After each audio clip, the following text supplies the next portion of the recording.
All right, folks, welcome to the Monsters, Madness, and Magic podcast. I'm your host, Justin, here with a quick word before we dive in. Now, in this episode, I chat with director and writer Eduardo Sanchez about the birth of the Blair Witch Project, Bigfoot, exploring the unknown, anthology horror, and more. As always, thank you all for listening out there. And if you're listening on your podcasting platform of choice and you'd like to help the show grow, consider leaving us a review. And if you happen to be watching the video on YouTube, please like, comment, and subscribe because it does help. Anyway, without further ado, here you go. All right, Ed, take us back in time. You're a youngster. Are you a book reader, fort builder, troublemaker, or all of the above? Definitely not a troublemaker. I think fort builder for sure. I like Lego was my favorite toy as a kid, and in physical forts, like anytime I could get something going in the creek behind my house, I would build stuff. And then my dad was a contractor, like a carpenter, so I've been around building stuff, all my life. Even though I I didn't learn barely anything from him. I just wasn't interested. But yeah, I would say I was a builder, and I was, pretty much kind of a mama's boy. Like I didn't get into much trouble till later in high school. Whereabouts did you grow up, by the way? I grew up in Tacoma Park, Maryland, Mm, which is just a little bit north of DC. And it was a good childhood. I mean, it was kind of a little bit of a rough neighborhood, but it wasn't. But as a kid, it was more of a kind of an adventure than any fear or anything like that. I love when the cops came to my neighborhood and the fire trucks, and almost mm. every week there'd be some incident. And I'd be like, oh man, the fire trucks are here. Let's go. But it was a good childhood. A lot of time spent outside, and really long summers, and then Star Wars, came into my life when I was about 8, and then that kind of changed everything for me. Mm. So I know you said your dad was a contractor, but would you say that either your parents or anyone in your family was artistically or creatively inclined? You think that's where it came My from? my mom was very creative, and she was an artist, and she was, both my parents, me and my parents were all born in Cuba. I came here very young, but they were pretty poor in Cuba, and my mom got a little bit of education. She was a teacher, but I don't think my dad didn't even get out of elementary school. I don't think until he had to go to work. But my mom was very artistic, and I think she would have, in a different life, I think she would have like loved to have pursued art or something. And that's why I think, like the when I started, trying to become a filmmaker, it requires money and a lot of belief. And it's kind of like this thing where, especially, for them, but even just growing up in the DC area, like there's no filmmaking around here. I mean, there's news and there's, commercial and stuff, but there's no, I mean, and especially at that time, John Waters, I think, was making movies maybe at that time, maybe not yet, but I mean, John Waters was, as a kid, it's good that I wasn't, aware of those movies, because they're not movies for kids for sure. And I think this is probably before any kind of independent thing happened here in DC. So there was no film, there was no filmmakers. There's nothing going on here, and it's kind of amazing that my mom really kind of somehow believed in me, Mm, just kind of, or not even in me, I guess in me, but believed in, like, not that she knew I was going to be a filmmaker, but it's just like she just supported me 150% on everything, and never like, I never got the whole, hey, why don't you try to go for a more sensible career, and I never got any of that. And every time I had a movie or whatever, she would put her own money into it, and and even film school, like, she paid for a lot of my tuition, and I couldn't have gone to mm, film school without my mom, and my dad's support too. But my dad was more very pragmatic, and he was more like, when are you going to get a job? Yeah, yeah. When are you going to get a real paying job? But yeah, definitely my mom was on the artistic side, and she would always painting stuff and just doing little doodles and stuff. Now, were you born prior to the move to the United States, or Yeah, I was 2 years old when I left Cuba, and we went to Spain for like 3 years, and then ended up here like in 1972 or so, 73 maybe. So yeah, I was born in Cuba. But, I don't remember anything hmm. of Cuba, and I haven't been back. My dad's been back a bunch of times. I haven't, unfortunately, I haven't been able to go back. You mentioned Star Wars a few minutes ago, but when you think back to other formative films and TV shows, what comes to mind that you grew up on?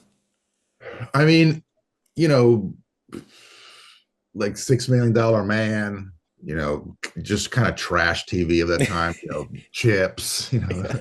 and Bionic Woman and Charlie's Angels, and I think, and also, on the horror side, I was never like, I never thought I was going to be a horror filmmaker. Like I didn't, not that I disliked horror films, but they scared me too much, and I just didn't really dwell on horror movies too much, even though I would watch, I would watch some of them. I watched The Exorcist and Amityville Horror and Jaws and, Shining, all the classics. And I loved them. I thought they were great films, but it wasn't something where I was like, actively trying to find horror movies. But I liked, more actiony kind of, and I like comedies. Mm. But as far as a kid, on the horror side, there was a show called In Search Of, that was like, it was narrated by Leonard Nimoy, and it was like basically like a half-hour investigation into like, paranormal stuff, and Bigfoot and UFOs and ghosts and everything. And that show, I love that show, and it scared the crap out of me. And some of the shows, even the ones that were like really like kind of about base. Like I remember there was one where about the people that can mine, that they can bend spoons, Yeah. their minds or whatever. Even that creeped me out. I was like, oh, creepy. And then the Bigfoot ones and the UFO ones just really scared me, and the ghost ones, because to me it was like, this is a documentary. This is like a Yeah. news show. This is not like make believe, And that's and Dan Myrick, the guy I did Blair Witch with, he loved that show as well, and I think that's the main thing that inspired us to move forward on Blair Witch. You know what I mean? But I mean, I was as a kid, like I love the Brady Bunch, and even I love Lucy. Like there was these shows that Andy Griffith Show, the older black and white shows, and then whenever I could see it, the Twilight Zone, I loved, and in fact, I'm rewatching, just from the very beginning, because I have never seen all the episodes, and just an amazing show, man. Just and I'm on the third season now, and it's but I love Twilight Zone. It Mm. was just anything. I mean, especially after Star Wars, anything science fiction, I was like, really into. I love Twilight Zone as well. My wife and I actually rewatched it recently. My favorite episodes, I don't know if you've got to them yet, is Next Stop Willoughby and the Howling Man. I don't know which. I don't know. I'm on season 3, so I'm not sure exactly.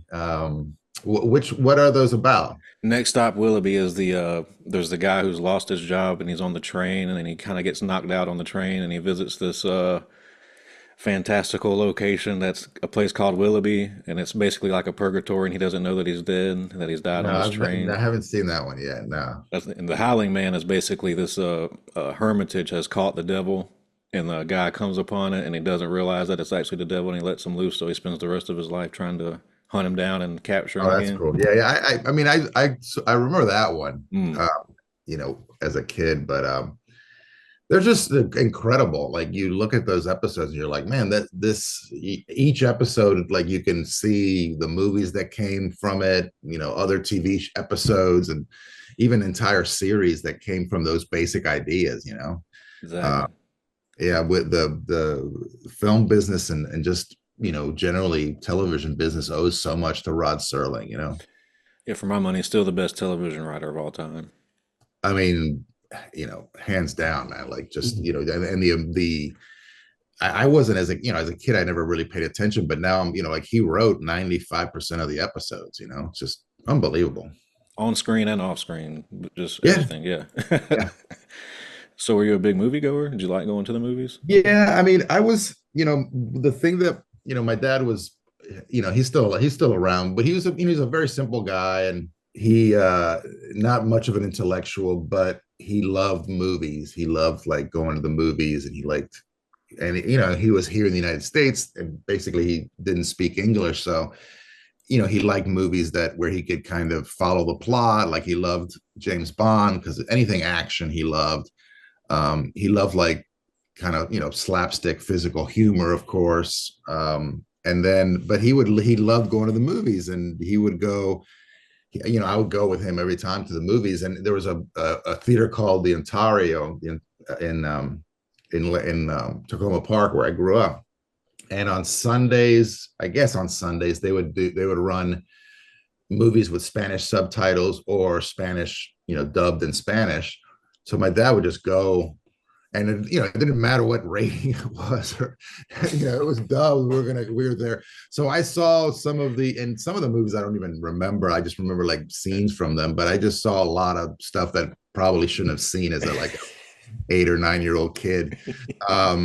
But he loved going to the movies, and it's just weird because my dad, again, he's a very simple guy, and just it seems like he told me a story like just a few years ago, which I was like, I can't believe you never told me that story before, Dad. Like as soon as I was trying to become a filmmaker. But he said that in Cuba, he loved going to the movies so much that he made a deal with the local movie theater manager that he would basically come in and fix, do like a handyman for the theater, like fix the Yeah. seats and, whatever needed to be, done, he would do it as long as they gave him free admission to the movies. So he said he didn't work that much. Every once in a while it'd be something broken and whatever. But he said he would go to the movies almost every day. He said even if it was the same movie, he just loved the Wow. experience. And he told me he watched so many bad like Russian movies, at the time. Um, but I was amazed. I was like, man, you didn't tell me that when I was a teenager and I was trying to be a filmmaker, like just like kind of to inspire me, or at least to tell me that, but he's not that kind of guy. I think he was just like, yeah, I love movies, and I guess my son loves movies too, but I don't think he ever took like the proper ownership of how much he inspired me, but yeah, but I loved going to the movies, and I still love going to the movies. Yeah, you inherited that from him and you never knew. Exactly.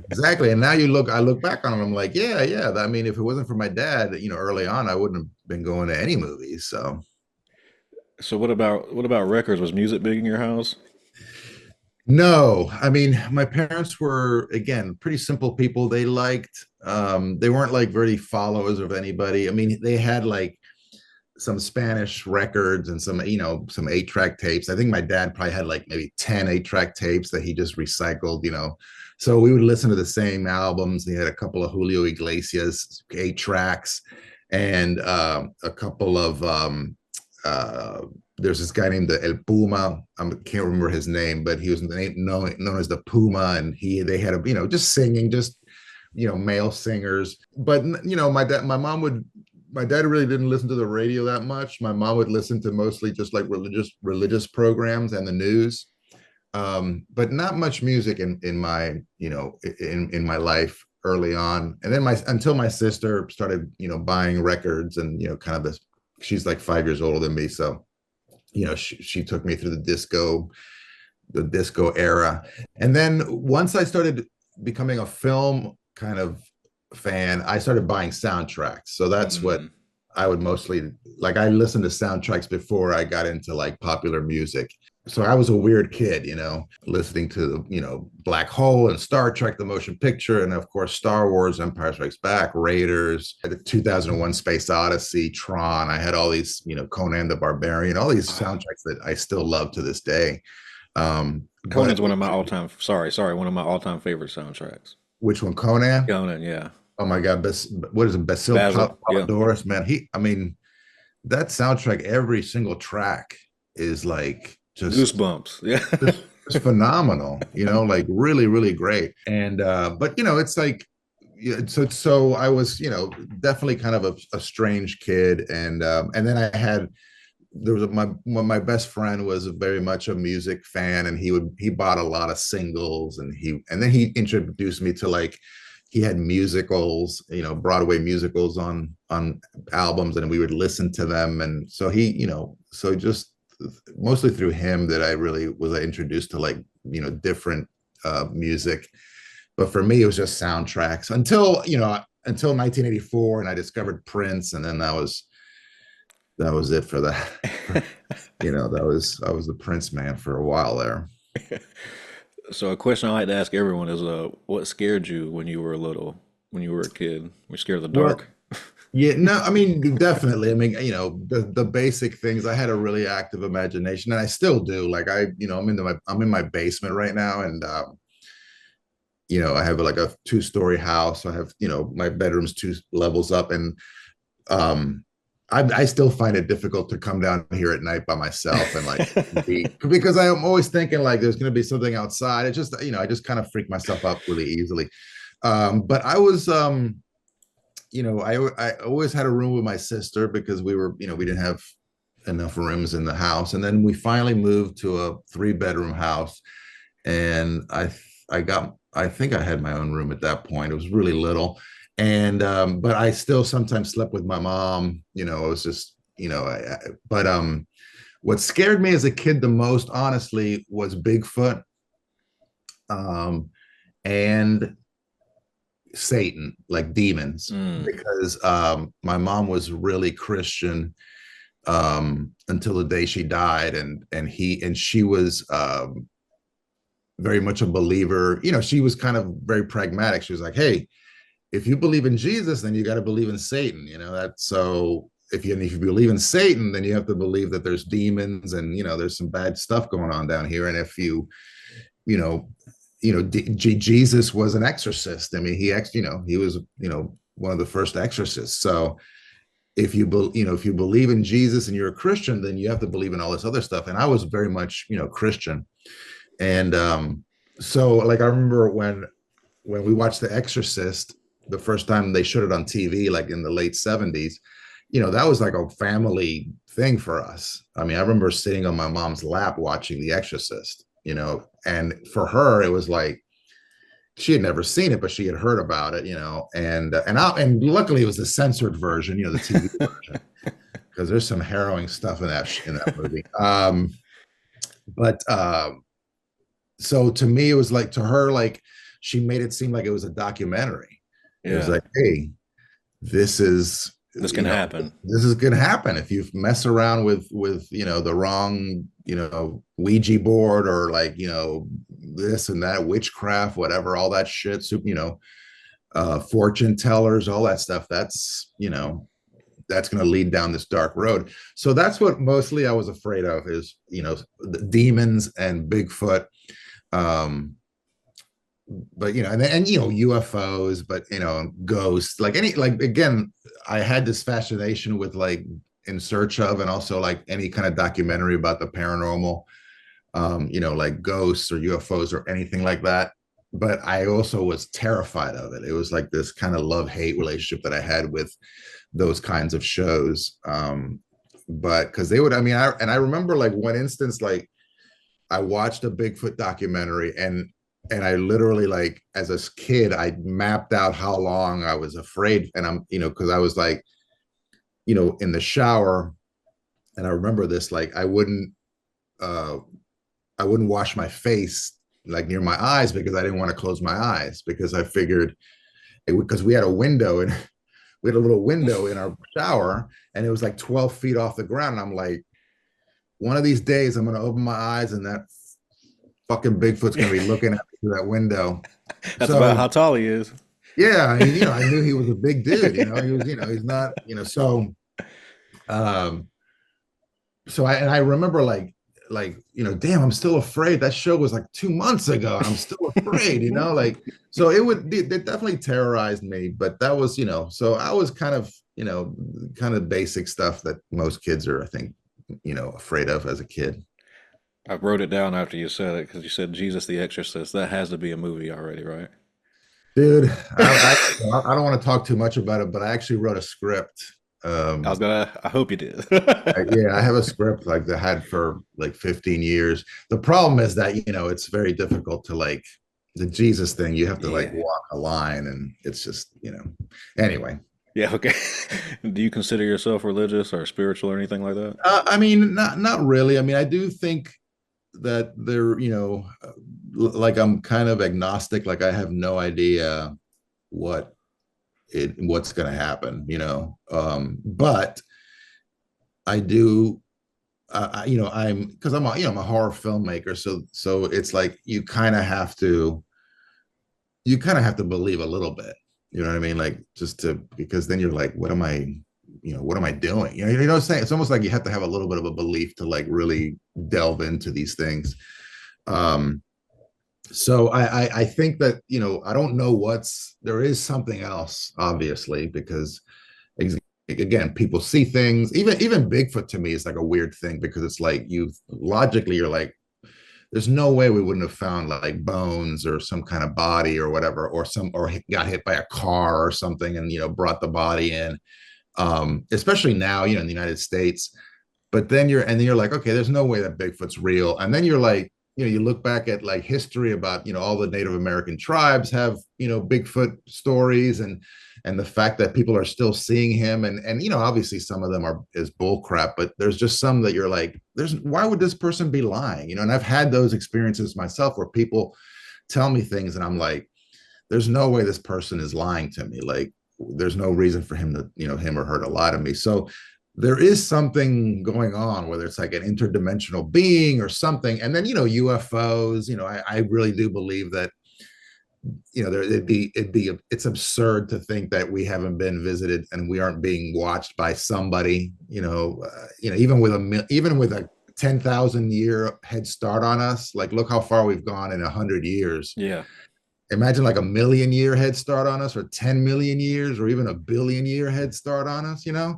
So the idea that, like, that we're not being watched, and then other things in the universe, first of all, exist, and then the second part is that they don't know we're here, is just asinine. It's just, and you look at, human evolution and all this stuff, and there are, and again, it's good science fiction. I love good science fiction, but the idea that, like, yeah, man, I mean, it seems like there's definitely like some instances in the history of the world, these mysterious kind of coincidences where you're like, yeah, that it makes kind of sense that that could be an explanation, that some extraterrestrial came to visit us and just fucking, did whatever, like just helped us along, or got rid of something, or did an experiment, or even like seeded life. They were like, hey, this planet is, it's got a good, it's good climate, for it's close to the star, let's seed it. They, I mean, because you know it's like you like what we do, you know what I mean, like, we go to an area that's barren or whatever, we plant trees, we stock fish, in ponds, and we try to help, as much as possible, endangered species. And it's like, of course, why wouldn't aliens do that here? You know what I mean? And the whole thing of, like, the kind of like they're trying to take us over or whatever. We have nothing that they want. You know what I'm saying? It would be Right. like us looking at an anthill going, Yeah. man, I got to get rid of these ants because I want that anthill. I want that 2 square feet of dirt. You know what I mean? And also, just, if they wanted to annihilate us, we wouldn't even know what would happen. It would have been like, oh, something happened where everybody's dead. Oh yeah. I mean, it would be instantaneous. Right. So, I'm not like, I think a lot of people have fear of that. I don't have the fear that, the aliens are going to come and do things to us. I think that, they're way beyond that. I think. Right. And I usually wait till the end to ask people this question, but we're too deep in the weeds now for me not to ask it. Have you ever had a personal experience that you could put in the paranormal, supernatural slash event you can't explain realm? No, man, no, I haven't. I mean, I've definitely had some some kind of dreams that kind of melded into reality. And I've had sleep paralysis one time in my life where, like, Mm. you're awake but you can't move, and then there's always this, for some reason, your mind, it's like I'm not sure how aware you are of it or whatever, but like the whole thing of like the incubus, like there's always this dark Mm. figure. And it happened to me, and luckily I knew what it was, or else I think I would have had a heart attack. But it I've never had anything supernatural or any kind of alien thing, or and really, like, my wife's always like, I don't believe it. Until it happens to me, I'm like, I, I don't know if I want it to happen to me. I don't know if I want that in my brain. Right. I'm already kind of fearful of stuff. Um, but so I'm not sure if if that's kind of what I'm looking for. But again, I know I don't have, I'm skeptical, but I'm not 100% sure. And I don't want to know about it.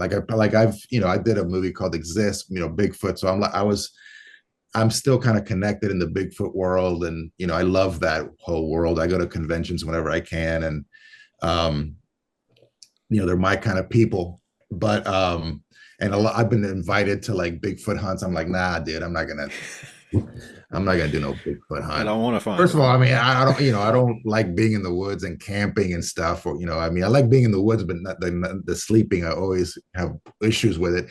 And the last thing I want to do is hear some freaking Bigfoot howling at me at 2 in the morning. That's not fun for me. You know what I mean? That's not adventure for me. That's foolishness. Do you know who Thomas Jane is off the top of your head? The Who? actor, Thomas Jane? No. He was the original Punisher in like 2004. He was in Deep Blue Oh, yeah, Sea. yeah. Okay. Okay. It's funny that we're just talking about this because Bigfoot is not a common conversation that comes up. But we were just talking about Bigfoot with Thomas Jane the other day, and he was just telling how personal Bigfoot experience he had when he was a Yeah. kid, which was just wild. Trees Yeah. breaking and all this stuff. Yeah, and that's the thing, man, is that, like, you have like these like, why would he make up a Bigfoot story? Like, what does he have to gain? Um, and then, but then again, you're like, okay, where the hell does Bigfoot live, and where do they, how are they Yeah, staying hidden? And so, but it's crazy. It's kind of one of these things that I'm like, I don't know, it's possible. agreed. So how early on do you begin experimenting with filmmaking? Like, are we talking like a teenager, and then you just start making home videos? Yeah, I mean, my dad had a Super 8 camera, and I was like interested in, once Star Wars came out, I like read a bunch, a lot of any book on filmmaking that I could find that I could afford, with my meager allowance. Uh, but Yeah, I mean, my dad has Super 8 camera, but I never, like, I knew the process. I'm like, oh, with Super 8 you can shoot it and then you can edit it, and I knew that. I had found something that, but for me it was like, each cartridge was like $15, and then you had to send it away for another $10. $25 for, like, 3 minutes of footage or whatever it was like, that was way beyond anything that I was like, I can't afford that. Like, there's no way I can afford that. So, but I remember, man, which is really weird, but I remember with my dad's Super 8 camera, pretending to shoot little short films, Hmm.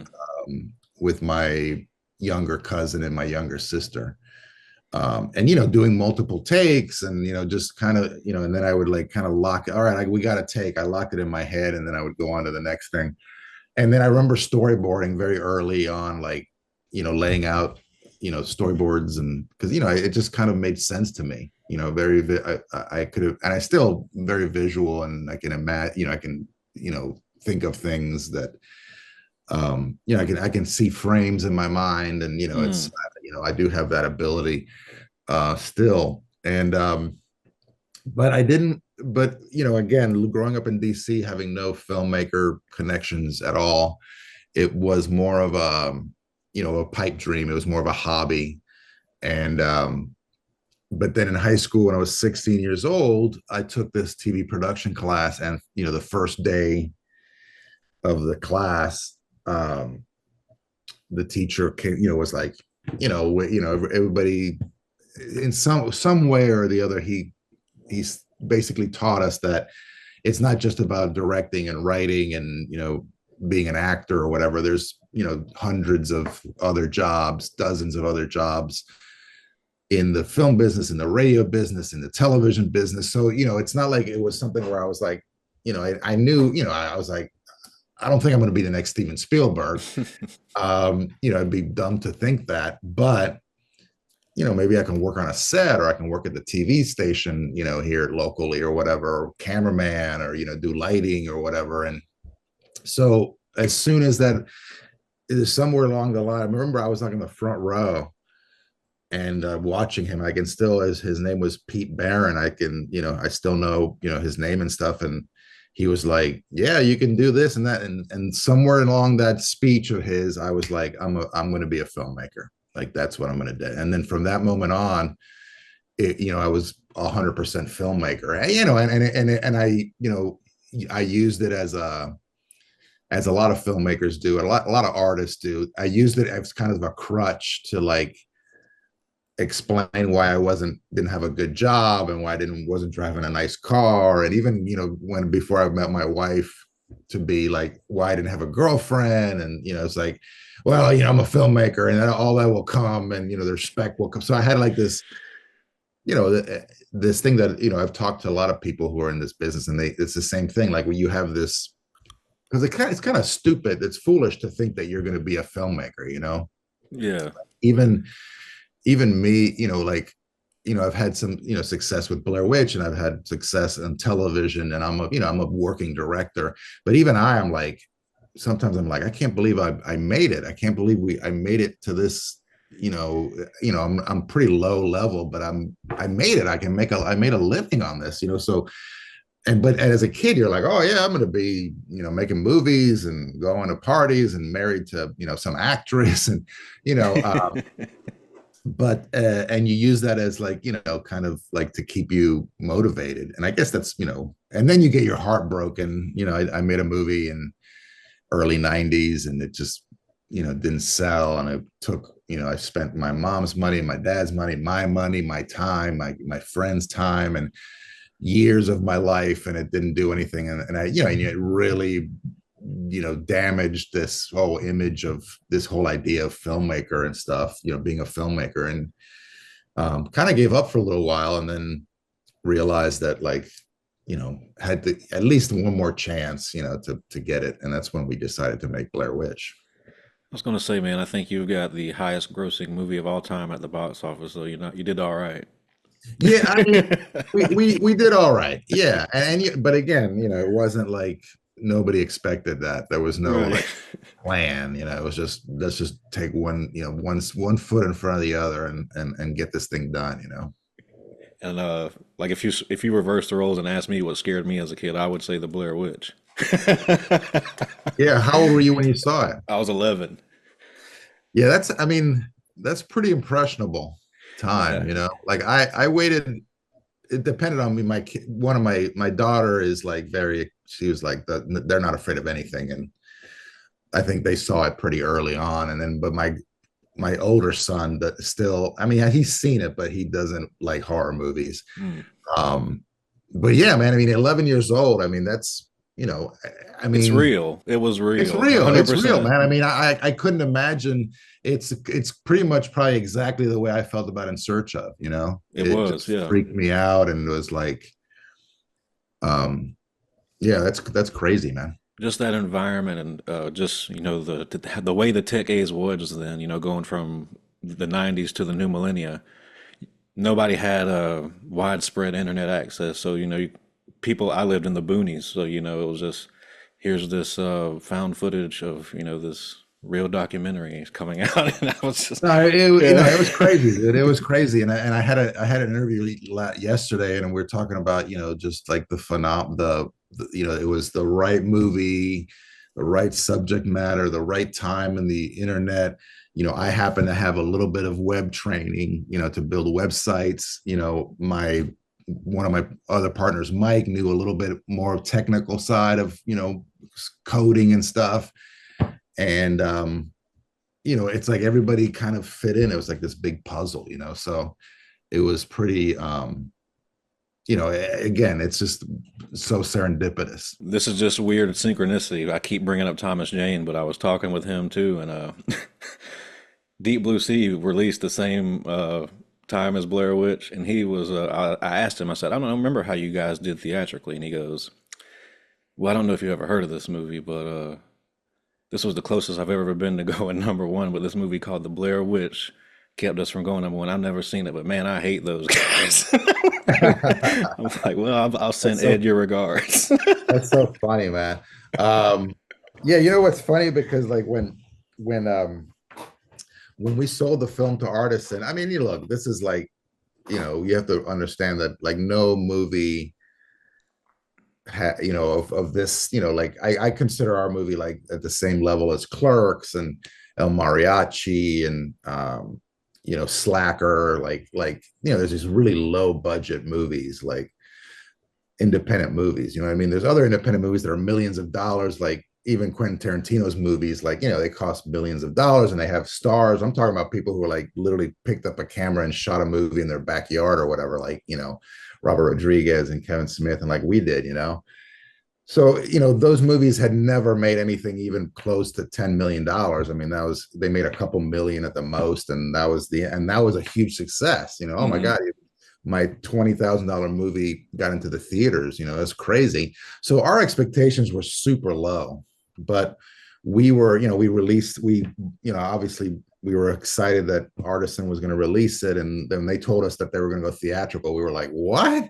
You're, you're going to put this movie in the theaters? Are you crazy? Like, it's so shaky, and, what the hell, and, but, it was like, they knew what they were doing, obviously. And, I remember like, the artisan telling us that the Warner Brothers or whoever was releasing Deep Blue Sea was like, they actually called artisan and said, hey, that you're going to release this movie on the same day as us. I mean, are you sure you want to do that? Kind of saying we're going to destroy you. And Artisan was like, yeah, we don't expect, to compete with you guys, but we're gonna keep that. We think it's a summer movie and stuff.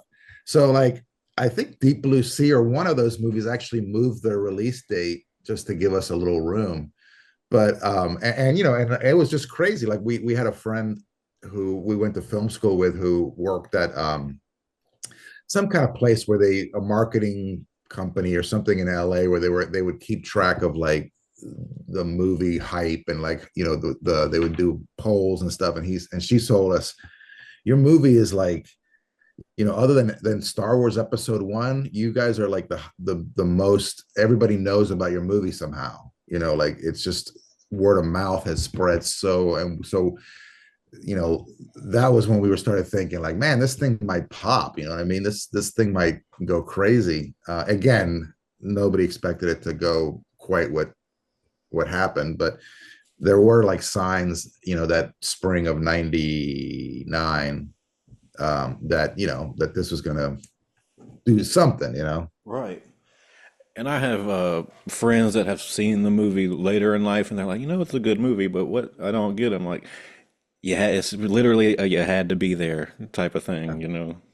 Yeah. No, it was kind of once in a lifetime situation for us, and for the film business, and we luckily took advantage of it. So when you and Dan got together initially, what were the seeds of inspiration for the story when you guys start hammering But, it out? like, I've already talked about it. It was In Search Of. It was like Mm, yeah. it was we for some reason we had gone to see a horror movie.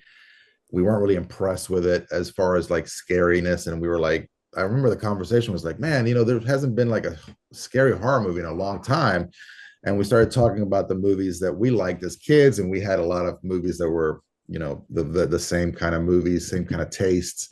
And then we started talking about In Search of, and there's a movie called The Legend of Boggy Creek, which is about Bigfoot.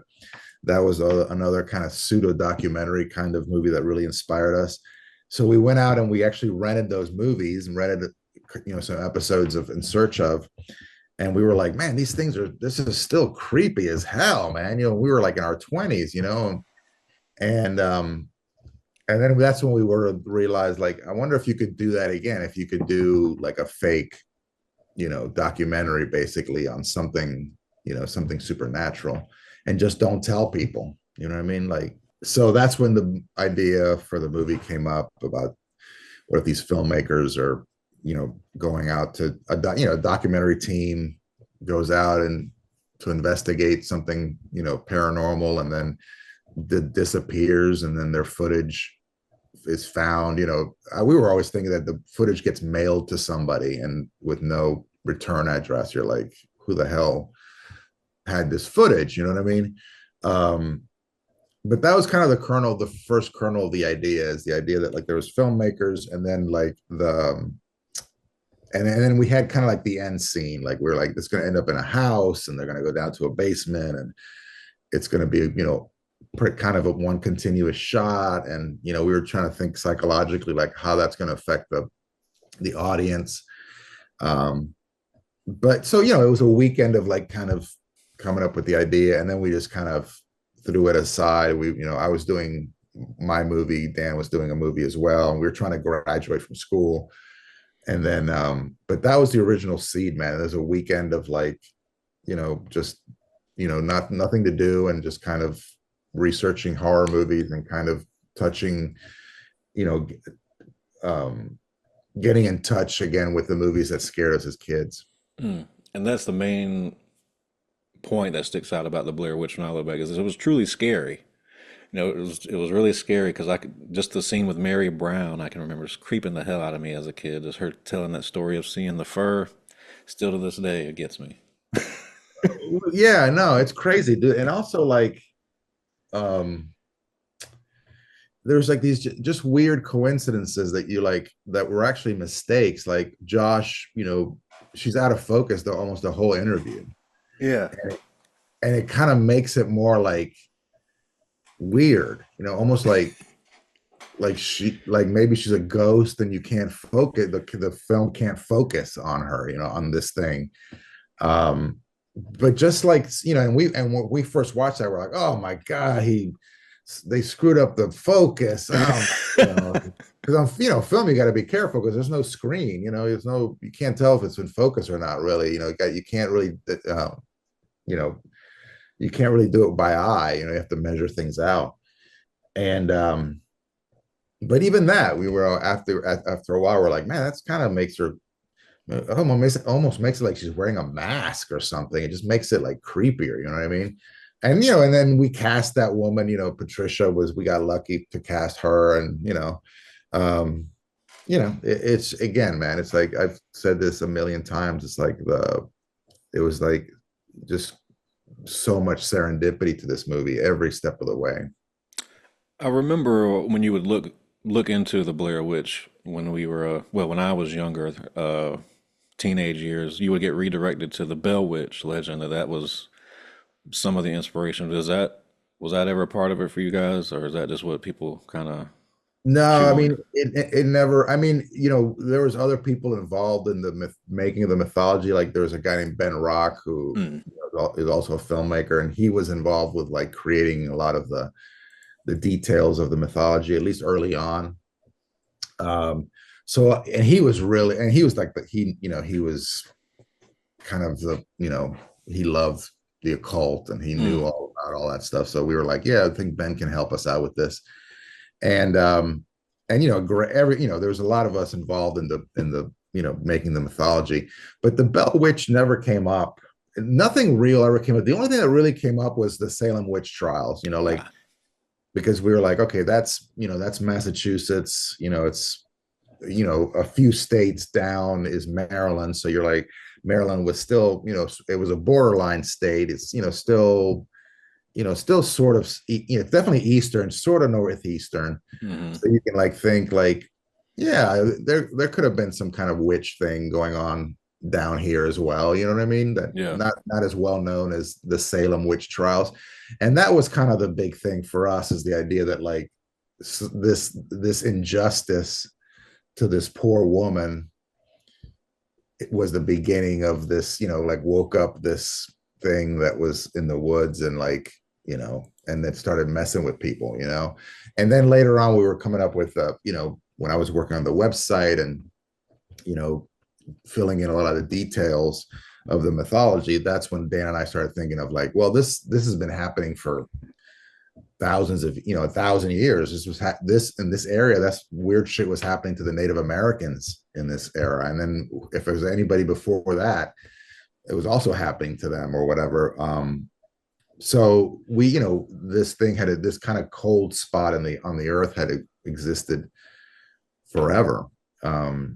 So but nothing really, people are always like, wasn't it this and this inspired you? I'm like, nah, it was, we were just trying to come up with something that was believable. Mm. We didn't want to start with something where like the person was seen flying through the air on a broom, or like, it wanted to make it where it's like, yeah, that could be real, that could happen, that there was, that somebody was like accused of witchcraft, or and banished, and maybe not burned at the stake, but maybe they led her out to the woods and tied her to a tree and just let the elements kill her.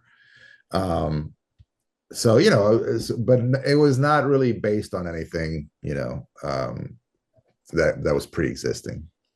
Gotcha. So, Ed, my wife's favorite horror movie that she forced me to watch on our first date was Lovely Molly.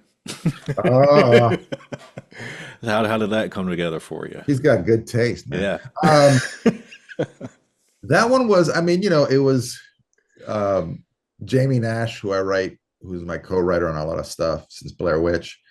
He had the idea of like a found footage possession movie where like somebody documents their own demonic possession, and I love that idea, and I was like, oh my god, that's so cool. And but it was around the time that I guess Paranormal Activity was coming out or whatever, and the kind of and I didn't want to make another found footage movie. I just felt that like it's just not right. And I wasn't into it. I mean, I did found footage, and now I do found footage all the time. But there was something about it where I was like, I don't want to retouch found footage right now. Hmm. So he wrote a script, and there's something about it that I just didn't. I was like, I would give him notes, and Jamie usually, like, him and I, like, our visions kind of like align really quickly. He's a great writer, and he's a great partner, and he's fast, and he's him and my there's only a few writers that I feel that way about, that I can like totally collaborate with. But for some reason, this is the only script where I was just like, I'm seeing something really different with this, Jamie. So I went out and I just started writing it myself, and it's the last script I wrote by myself with Jamie's. He gets co-writer credit because he came up with the idea and he helped me out. I would send it to him and he would give me notes and stuff like that. But it was just something that for some reason I had this vision in my head, and I've been wanting to make a possession movie, for since the beginning. And I don't know, it just came out of me. It took me a while. I mean, I don't consider myself a writer. It took me like at least 10 months to write the script, and people liked it, and my partners liked it, and we're like, yeah, we can make this for low budget. And we almost sold it. There was some interest in LA about it, but it was a little too dark for people, for the studios. So we were like, let's just raise the money. And that's when we met our producing partners, Jane Fleming and Mark Rordesky, who were like big. They were at one time really big wigs at New Line. Like, Mark was the guy responsible for Lord of the Rings at New Line, and we met them, and they loved the script, and they're still friends of ours. We've done 2 movies with them and a couple TV shows, and they're like, just I don't know if how much experience you've had in LA, but it's hard to find like real people in LA. Like, there's always it's just so business oriented that there's always this like ulterior motive to a Yeah. lot of people in this, and it's hard to trust people there. There's really great people there, but it's hard to kind of break through that and actually like get to know people. But they were like really cool, and they were real people. We're still friends with them, we're still working with them on stuff. And they came in there like, yeah, so they helped us raise the money, and we shot it in Hagerstown here, like 45 minutes from my house, which is cool. I rarely get to shoot anything here. And it was just a great experience, man. I mean, it was like, it's I think it's the film that I had most control over, because I Mm. wrote it, I directed it, and I edited the movie. And it was really fun and really painful. It was like my two films after Blair Witch, Altered and Seventh Moon, had done nothing, no business.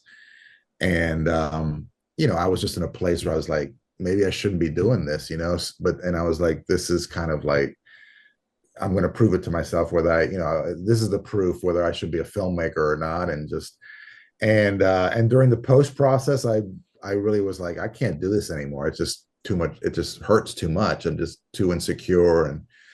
And it's around that time that I got on meds, and it really did help me, some depression, antidepressant meds. And uh but we I discovered Gretchen Lodge, she was just like, again, she was kind of like the way we cast Blair Witch out of New York, with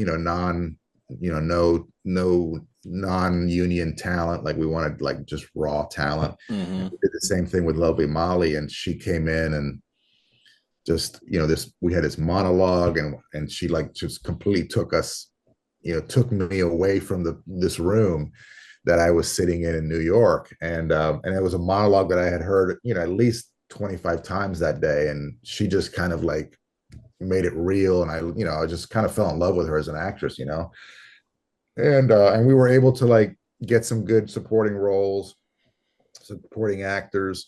And it's just one of these movies that like just kind of came together. And I'm really proud of it. I think it's definitely not for everybody. It's very dark, but it was a cool movie. Tortoise, did the soundtrack. Like, we kind of lucked out to get them to do it.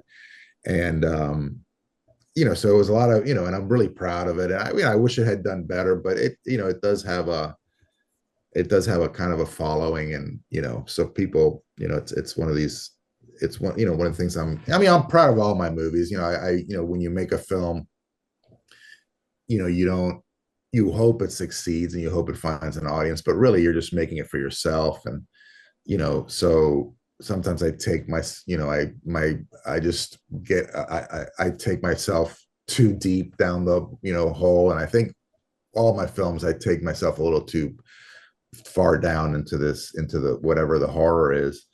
And sometimes it works and sometimes it doesn't work, what I mean? But it's like, for me, it's like I think like, for at least for myself, like I owe it to myself to like, if I'm going to make a movie, then I want to break new ground, at least for me. I want to do something cool. Making a movie is a lot of work, and it's years of your life. So you definitely want to make sure that the subject matter is close to you and dear to you.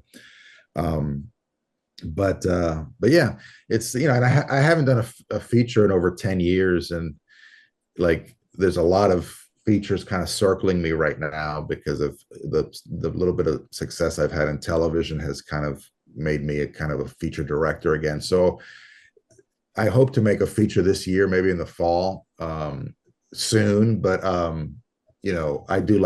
love doing television, and I'm very happy with where I'm at in my television career. And so but to do I definitely want to get back into feature making. But as Molly was like a very incestuous movie. Like, it was Yeah. too much of me. And I think that um sometimes I feel like maybe that's what I need to do. Maybe that's what I need to do with my films, because I know a lot of I've talked to a lot of other filmmakers that like they edit, like Ty West, he edits his own films. And I'm like, there's this part of me always that was like, should I be editing my own films? Don't you want somebody else's like input and somebody else's vision? Sometimes you shoot a scene a certain way and somebody else discovers a different way to edit it together. And you're like, wow. Mm. But again, do you do it yourself? Like, so I think Molly was like kind of my, I was trying to prove to myself that I could do it, mostly by myself, at least the three big, creative parts of it, because you can never make a movie by yourself. Right. Takes a lot of people and a lot of hard work. But it's again, it's a cool movie and I'm proud of it. And sometimes I feel like it is very dark, but for me, it's like that's kind of the horror movie I wanted to make at the time. You are mentioning your TV work. I'm a big fan of. You've done some of my favorite episodes of my personal favorite show, Supernatural. Sweet, man. You like that's your favorite show, huh? Yeah, I love It's Supernatural. it's a good show, man. I was not, I mean, I knew about it, of course, but I was not into it, when they asked me to direct. So I started watching it, just to catch up. There's so many episodes, so it's not Yeah. like you watch every single, before. But when I get hired to a show that's already is around, I try to watch as many episodes as I can and try to figure out what, where the show's at. And um, but I loved Supernatural, man. I did 5 episodes, and I did, I've won a year for the last 5 years of the show, and so much fun. Like um, it was the first show that I did, which that was very early in my TV career, and I was really intimidated because again, Been around a long time. it'd been on a long time, and I Yeah. was like, man, these people have been doing it for like 10 years without me. Like, what am I going to add? They had to make But it as easy soon on as, you though, right? yeah, no, I mean, well, the pressure is not doesn't make Yeah. it easy. Like you're Yeah. like, I can't screw this up. Like I really have to bring my A game. I bring, try to bring my A game to everything, of course, but I got into Supernatural, and this production designer Jerry Wanick he's still a friend of mine, and he just made me feel, hey, what's going on? And I love Blair Witch, and he introduced me to everybody, and it was just they had already been together for 10 years. It was such a family, and they let me in very easily, and I got along with everybody. And the two guys, I met the guys. They were very cool, and there was very much a family atmosphere on set. And I did get some good episodes. I got some good scripts, and I was able to make some cool episodes. And the last episode I did was just very sad. Like it was like you know um everybody was winding down, and everybody was very emotional. And I remember my last shot, we took a picture of the slate, and saying goodbye to everybody was, it's tough, man. And I still keep in touch with a lot of the people, from the set. I made friends, but you're never going to get that same crew together. Right. And especially for them, some of them had been there the whole 15 years, and it's Wow. like I can't imagine that. But yeah, man, I love doing that show. I hope I mean, look, the two guys, Jared and Jensen are still young guys, and there's still such a huge fan base. I think it'll come back. Just I an think it's edge. inevitable. It's Yeah. inevitable that they're going to come back, and hopefully they remember me. Those guys have just been doing it for 15 years and want to do some other projects for a little I mean, while. look, dude, when I got there, I was the 10th year I got there, and you could tell that these guys had done everything, Yeah. but they were very professional. They knew their lines. They hit their marks. They didn't need a lot of takes, of course, but you could tell that they were bored. Like Hmm. they were genuinely bored, and because it's like, how many times can you fight? You can burn out, get burned out on anything. I mean, I mean, it is unbelievable that it lasted that long, because if you look at shows that last, over 10 years, there's always a casting change, like one of the leads leaves, or it kind of mutates into a different show. And this show was like those two guys from the beginning all the way to the end.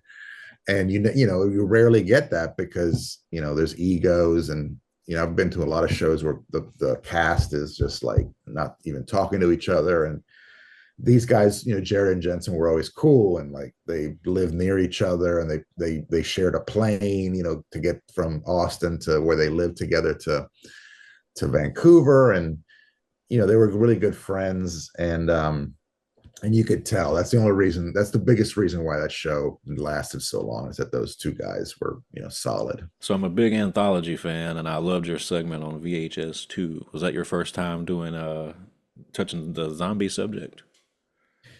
Yes, yeah, it was the first time, and it was, it was a weird thing because, like, I was a fan of VHS 1, and it was like, found footage, so there was always like, especially at that time, every time they mentioned found footage, they said something, Blair Witch, whatever. So there's always a comparison, and they asked us, they're like, hey, do you want to do a segment for VHS 2? And I was like, oh my god, yeah, that would be so cool.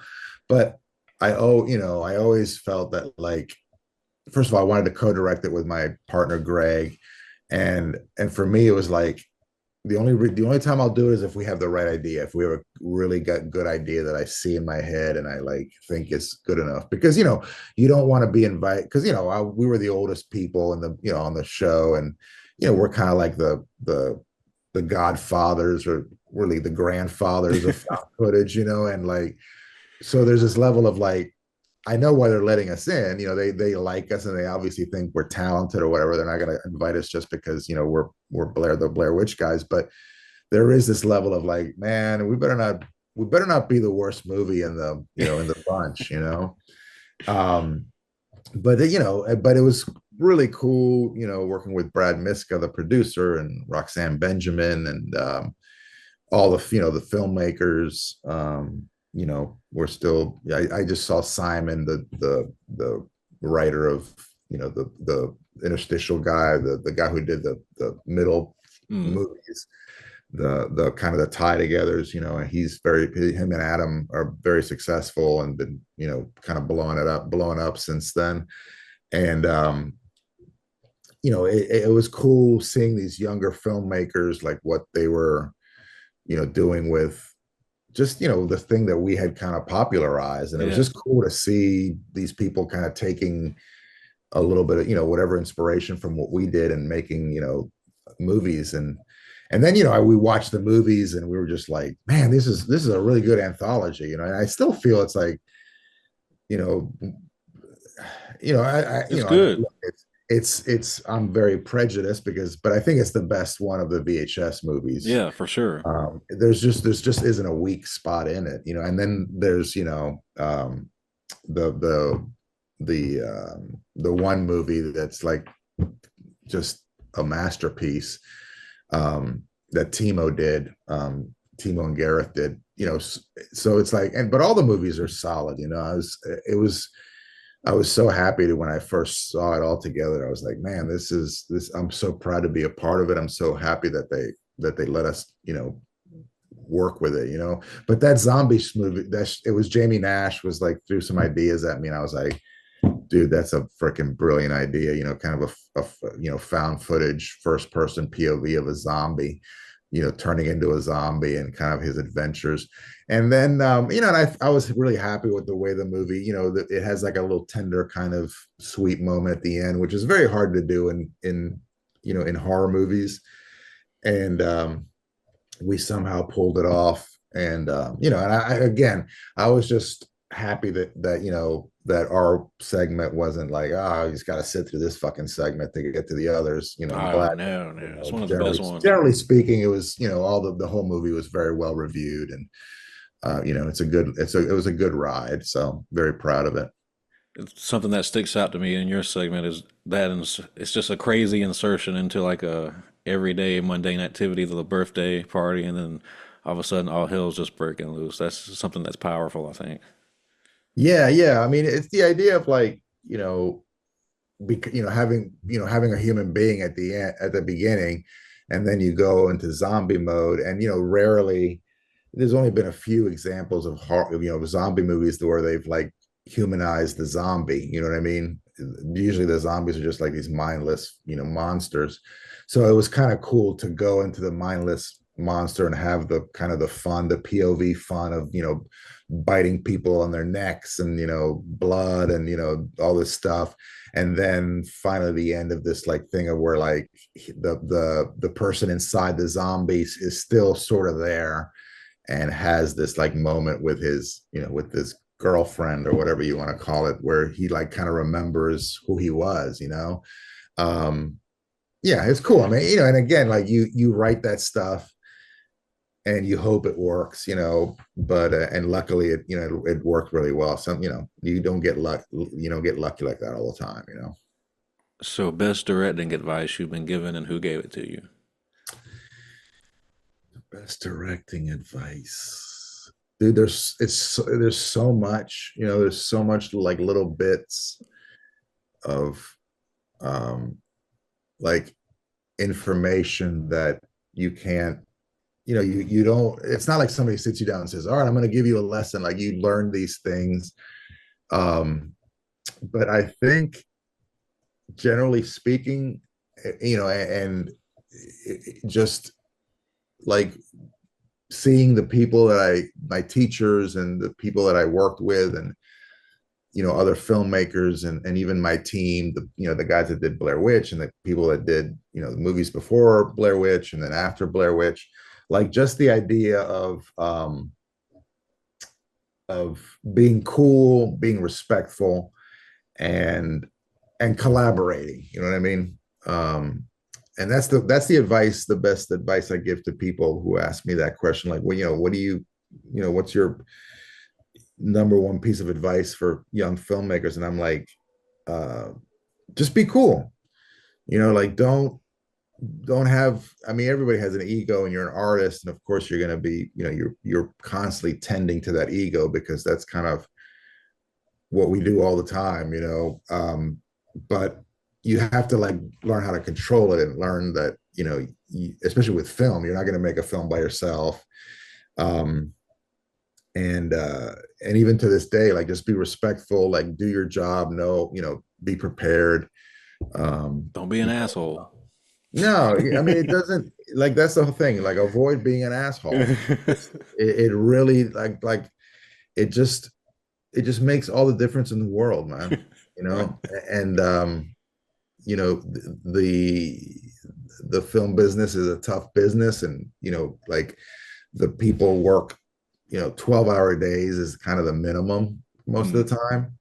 So you have people that are like sacrificing their lives to work, really, because you spend more time with on the set than you do with your family. And you got to respect that, and you got to like be to the point where like you're not going to yell at somebody, you're not going to try to embarrass somebody. That doesn't make any sense. So um I think that's kind of what I learned, you know um as I met people, and as I kind of, the I had a teacher in film school named Mary Johnson, who was like my screenwriting teacher, and she became a really good friend of mine and my family's. And she really just was, one of the kindest souls, and like just very understanding and very talented, but like not, not, you know, um, not, she never bragged, or, there Mm. was, so that's, I think that's the biggest thing to me, like advice, because I've never really, I mean, I've met some great filmmakers, but it's never gotten to where it's like, hey, give me some advice. Um, the only thing, I mean, I remember meeting Terry Gilliam in London when we were doing our Blair Witch tour, and he had already, he'd been in, in Britain for many years, like, and he was like, man, Hollywood's gonna chew you guys up, man. And he was right. And he was totally right, like he knew exactly what was going to happen to us. And but again, you know just be cool, be respectful. Well said. Well, Ed, just to put a bow on this thing here, is there anything on the horizon that you can share without getting in trouble? I have a couple of TV shows coming out in October, that I directed. um I did this one called Goosebumps, which is the second year for Disney Plus, and I did a really cool episode that has like found footage in it, and it was really fun to do that, and it came out really really well, really good. Like there's like it's kind of like this little horror found footage movie right in the middle of this of the movie of the show. It's cool. And that's coming out. Well, actually, no, I think it's coming out in January now. I think they've switched it. And then in Okay. October, I have this show called Hysteria that I directed the sixth episode, and that's going to be on Peacock. And it's a cool show. It takes place in the '80s, and it's about like the kind of like the satanic panic of the '80s, where everybody thought that Satan was loose, and the Mm-hmm. evangelicals were going crazy, and it's a fun, it has like some funny moments, but it's not a comedy. It's cool. It's a Bruce Campbell's in it. I got to Wow. work with him, which was amazing. And then again, like I told you, I'm working on some features. And then my partner and I are working on this thing called Emerald Anvil, which is emeraldanvil.com, and it's like this multimedia um, fantasy world that he created, and I'm trying to keep up with him on this. But we did a podcast, we did a book, we're doing like a role playing game, and it's just cool. It's just in this other world called Hada, and it's about like these. It's about fairies, but not like the fairies, not Tinker Bell and stuff like Mm. that. It's more like Game of Thrones meets fairies. But it's really cool, and we're just putting it out there. We've self-financed it, and just putting stuff out there, and eventually we feel the audience is going to come to it. But if you can flash that up somewhere, emeraldanvil.com, I think it's worth a visit for sure. Awesome. Looking forward to all that, man. I was a big fan of the original Goosebumps in the 90s, so I wanted to check Yeah, that it's out. cool, man. I mean, it's I love the first season. I think the second season is probably going to be even better. So Well, thank you for giving me some of your time, Ed. I had a great time chatting with you, and thank you for rescheduling with me, of course. no problem, man. Thanks for having me. I'll come back later when I have some other stuff, man. Please Yeah, invite me back. definitely will, and have that Jesus the Exorcist ready. Yeah, for sure, man. All right, All right, man. man. Have a great rest Thanks, of your brother. day. See ya.